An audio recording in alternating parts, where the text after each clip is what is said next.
feel the kindness in your eyes. I see the way you look tonight. It makes me wanna hold you. If I could stop the hands of time and hold back the morning light, just so I can hold you. Purnon's Louis XVI interiors are heritage listed for their craftsmanship and neoclassical design. However, in many of her rooms, the original subtle palette was altered to reflect changing fashion, using toxic lead paint. In order to restore her grand spaces and remove harmful toxins from the chateau, we receive a visit from a lead paint removal specialist to help us start the process of safely stripping hundreds of square metres of toxic lead paint.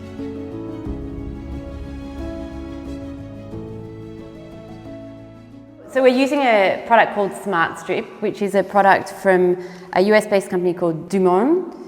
And this product we are using because we have lead paint everywhere, and so this is a really safe way of removing lead paint. That's correct. We have a paint system that will remove virtually any coating on any surface in only one single application. They're water-based products. The Smart Strip in the red label is designed to attack organic type coatings like lead and other dangerous coatings. And it will soften up all the paint, and we simply rinse with water and you'll be down to the bare surface. Because removing lead paint, the most dangerous thing is creating dust. How does it actually work? The product itself is a paste, and it keeps everything in a wet state. So there is no airborne dust, no airborne lead dust during this process. What it will do is it'll emulsify and soften all of the coatings. If it's one coat, very easy, up to 30 or 40 different layers of paint, and it'll soften all of that paint all the way down to the primer or adhesion coating. It can go through 30 or 40 layers? Yes. We're actually stripping the Eiffel Tower, which is 130 years worth of lead-based paint. Wow. All the way down to the bare steel. Always wear protective gear, gloves, PPE. I protect my skin. The red is high in alkalinity, so it like attacks organics, like I mentioned, and your skin's organic. So it will leave a little raspberry or burn at about 10 or 15 minutes, if not protected, or just a simple water rinse will get rid of it. But when I'm applying it, I want it thick enough so you can't see through it. This is about the proper thickness right here. Again, nice and thick. It spreads on very easily. And over a period of time, it could be anywhere between 30 minutes to an hour to overnight that it's going to take time to soften this coating. And what we can do is every few hours, come take a peek and take a look at it. Otherwise, you can leave it on for the 24 and kind of know it's going to work within that time frame. It already strips. Yeah, it's working quick. I can see it's changing color already. So yeah, it's working very quickly.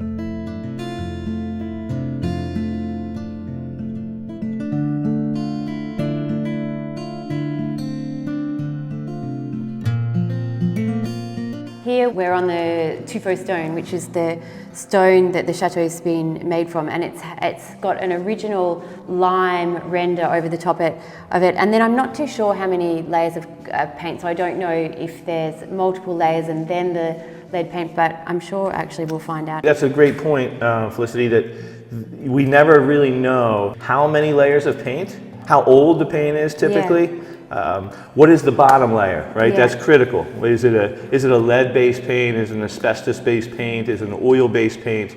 And then what has been painted over top for many years? It's a chemical reaction between our products and that painting system, that coating system. So I can't say that the red product, the Smart Strip 1 HD, is going to work on every job. We have two other types of technology that will react differently to various types of coating systems. For here, we know that the red is the one to use because we did a test with all three products a little while ago, and this one came out as the one that was the right one to use for this surface. Once the product's on, we want to kind of follow up with the paper, right? So I'm going to apply 1 meter of product and then put my paper on, and then 1 meter of product and put my paper on. The paper's magical, honestly. It does a couple things. One, it keeps the product in a wet state for a longer dwell time, right? Yeah. For 24 hours. This stuff will probably dry in 6 to 8 hours without the paper.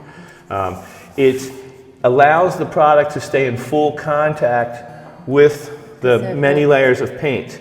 If I don't use the paper, sometimes that top layer of paint may pop away from the next layer, allowing the product not to stay in contact with it. I'm excited to see it. So now we'll leave it and we'll come back and test it. Yes. So this evening, we'll just take a little bit back, I'll scrape a little bit off, and I'll show you the removal technique. We'll see you in a little bit, Smart Strip. The moment of truth. Felicity, you're going to find out what happens. We never know the exact time that it will take for the product to get to the bottom, right, to the actual surface. So sometimes we can test and figure out kind of where, and you can tell by when it's turning brown or yellowish or a tint of color, we know that it's actually starting to remove the paint. Okay. What we're going to do is a small test. I'm just going to peel the paper back a little bit. Sometimes product will come with it, sometimes it won't. Okay, and I'm just going to start removing the bulk of the waste, right? This is kind of the first step of seeing if it's going to work or not. And you see it comes off kind of nice right in one little piece. Wow, look at that. As much as we can. And then we'll typically bring water into the situation, okay? These work very well with just a hint of water, and then I'm going to go ahead and see where we are. It's mind-blowing, isn't it? Yeah. It's unbelievable. It's softened all those 100, 200-year-old coatings.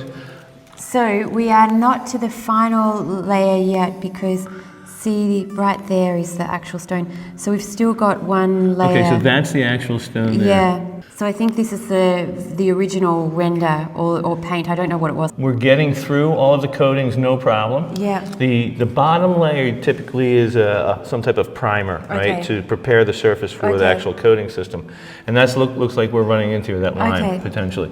So do you think we should leave this on now? Yeah, we're just going to leave it right there. Until tomorrow? Yeah. Okay. Oh, you won't be here tomorrow. I'll have to do it all on my own and report back. It's amazing. Yeah, so it's so amazing. The key is it's a chemical reaction, right? We can't rush that. Yeah. So patience is critical, application thickness is critical, and then removal of the residual is pretty critical as well, because you don't want to remove an area, okay, and not clean it. Yeah. You want to remove and clean, remove and clean, remove and clean.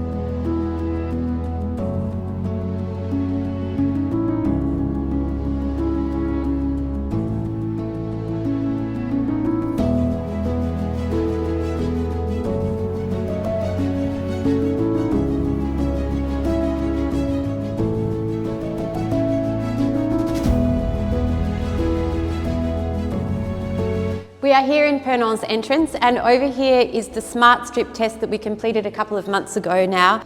And you can see that the product has successfully stripped the lead paint back to the original tuffeau stone.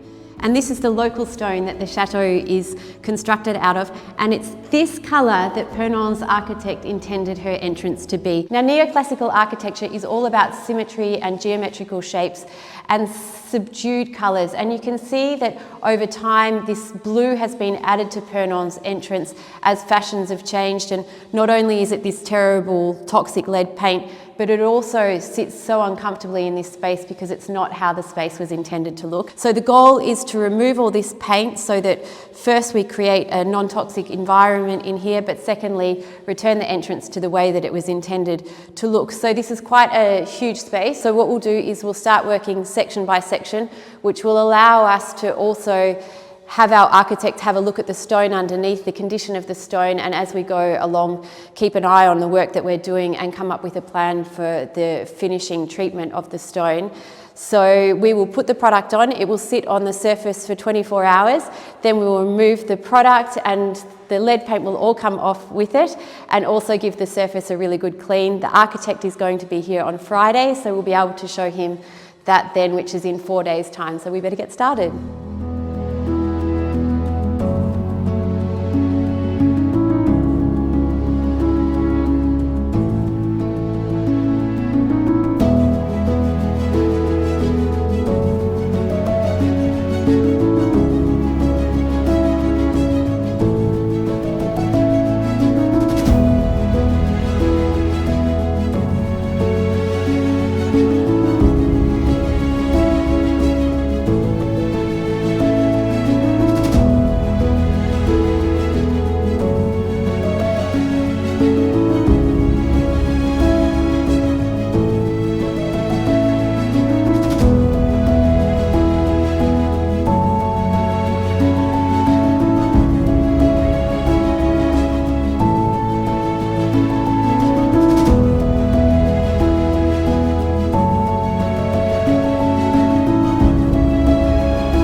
So it's been 2 days since we removed the paint on this section of the entrance now, and the wall is still a little bit wet, so you can see in areas clearly where the colour is wet, but there's also lots of colour difference in the wall. So we'll have a chat to the architect in a couple of days' time and see what his feedback on it is and what he suggests the next stages are. Ah, c'est génial! Donc il reste un peu de couleur qui est... Oui, mais ça qui est bien, parce que après tout, ça c'était la couleur aussi, on avait vu qu'il y avait un badigeon par-dessus, un peu plus jaune. C'est super, il y a juste 2-3 endroits où il reste encore des choses plus compliquées. En haut, il y a un peu plus compliqué avec le petit... Mais c'est superbe, ça respire. On a vraiment le sentiment que c'est... la maison reprend, c'est splendide. Hein. Moi, et la pierre est en bon état. Hein. J'imagine que quand toute l'entrée est plus claire comme ça, comme d'origine, ce sera magnifique. Ah ouais, non, c'est super. Parce que et puis quand on aura les 3 pièces, c'est-à-dire en fait l'antichambre et la salle à manger, vraiment ça respire complètement. Hein, Donc ce qui est bien, c'est d'enlever de toute façon toutes ces baguettes là qui sont. Donc ça, on enlève tout ça. Il faut qu'on enlève ça.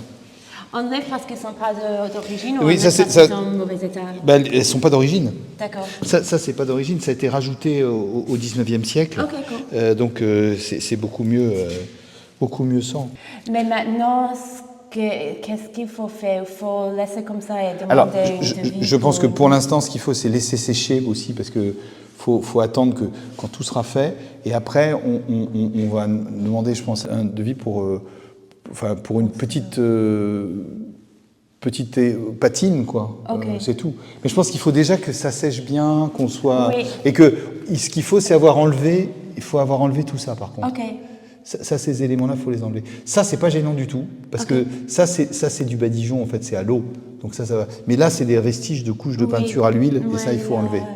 Voilà, c'est ça. Et je voyais, et ça a été plus abîmé en partie, mais je pense qu'il y a eu la trace de quelque chose ici, parce qu'à un moment, on le voit dans le sol, il y avait des coffres ici, ou quelque chose comme ça. Ouais. Je pense qu'il devait y avoir des coffres à bois, à mon avis. Je pense.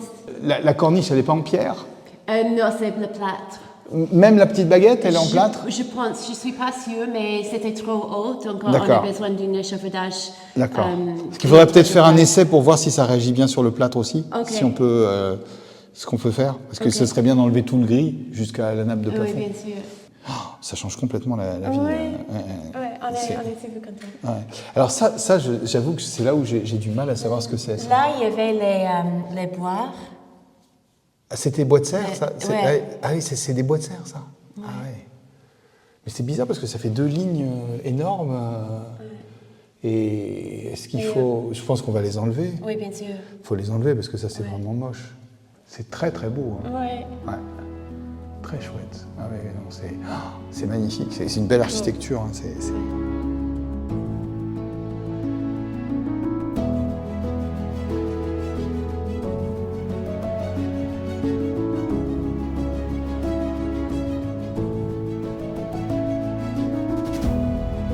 And don't forget, if you'd like to follow the restoration of Purnon more closely, we post a daily update in our Instagram stories. If you'd like to support the restoration project here at Purnon, we post an exclusive weekly video over on Patreon. Otherwise, just hit the subscribe button and we'll keep you updated here.